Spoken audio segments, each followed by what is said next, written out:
2024 was also a big year for movies, filled with must-see blockbusters, indies, and some revealing documentaries. And joining us now to recap the past year in film, movie critic for the New York Times, Alyssa Wilkinson. She recently released her top 10 movies of the year. Alyssa, so good to see you. Thanks for joining us.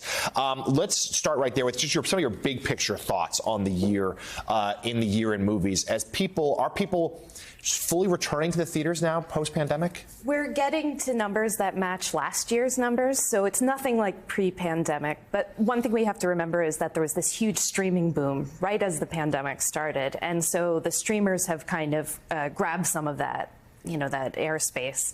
But box office returns have been pretty good this year, even without a Barbie Oppenheimer situation. Right, but certainly some big hits. So let's go through your list now, the top 10. And you have a movie that just came out. It has not received a lot of attention just yet, but I suspect that's going to change. Nickel Boys is number one. Tell us why. Yeah, this is a really incredible movie. I really love it. I think it's kind of radical for an American movie. It's based on Colson Whitehead's novel, The Nickel Boys, directed by Ramel Ross.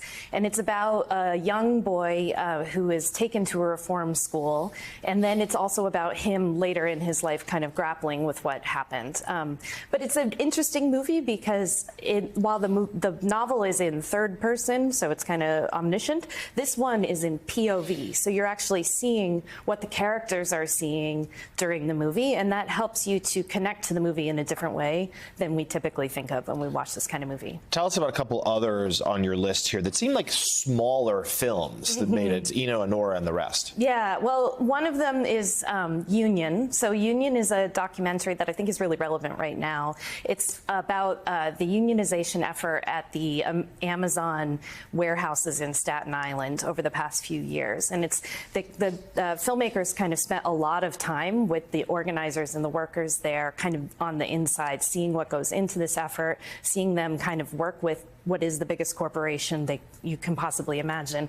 And the results are mixed, right? It's not an easy fight to unionize. This movie also had trouble getting distribution. So the filmmakers were told that they would not that streamers wouldn't be interested in them because they're not interested in social issue documentaries anymore. And it's actually one of 3 shortlisted Oscar documentaries that have struggled to find distribution this year. Yeah, I know your top 10 list features a trio of documentaries. Yeah. So those are on the sort of smaller end of movie making. Let's talk about some of the blockbusters this year. Yeah. Maybe they didn't make your top 10 list, but were hits all the same, whether it's from Wicked or Deadpool. Tell us some lessons that you think Hollywood studios have learned from this year about what's working. It's always hard to tell because this is a weird year. We had COVID delays are still causing problems, and then we had the strikes last year. So there's been strange delays. We had kind of a quiet summer, but we have sequels are still working, and things based on IP are still working. Wicked is a huge hit.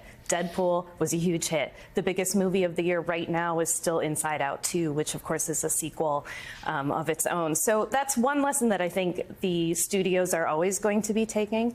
But I think another lesson is that people actually want to go back to the theater. People enjoy going to a movie theater. It's cheaper than going to a concert. It's cheaper than going to a play.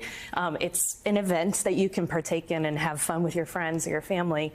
And that's something that companies have started to talk about. Maybe we should reprioritize the theater and not just send everything straight to streaming.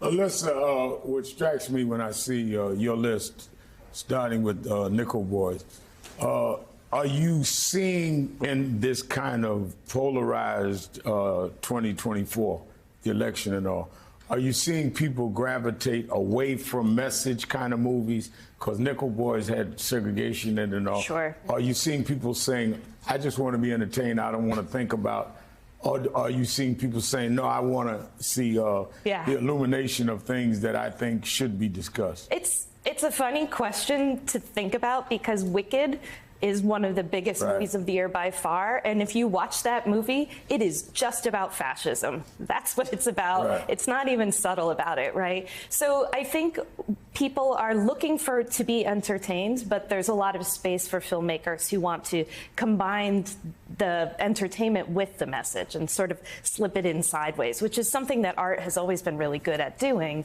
But sometimes we get a little heavy-handed about it. The better ones are the ones that bring you into the story, give you an emotional connection and then slip in whatever they're trying to communicate. We'll have to see how this next Trump era potentially That's right. fuels art, like if it did like the last time around. And to your point about the experience of the theaters, I don't get to too many movies these days, but saw Conclave recently, and it did something like, which was great, and also so fun to just be there and have other people react to it as well. That's some of the experience. So we suggest people make their way to the multiplexes. The New York Times' full list of the year's best movies is online now. Movie critic Alyssa Wilkinson, thank you so much.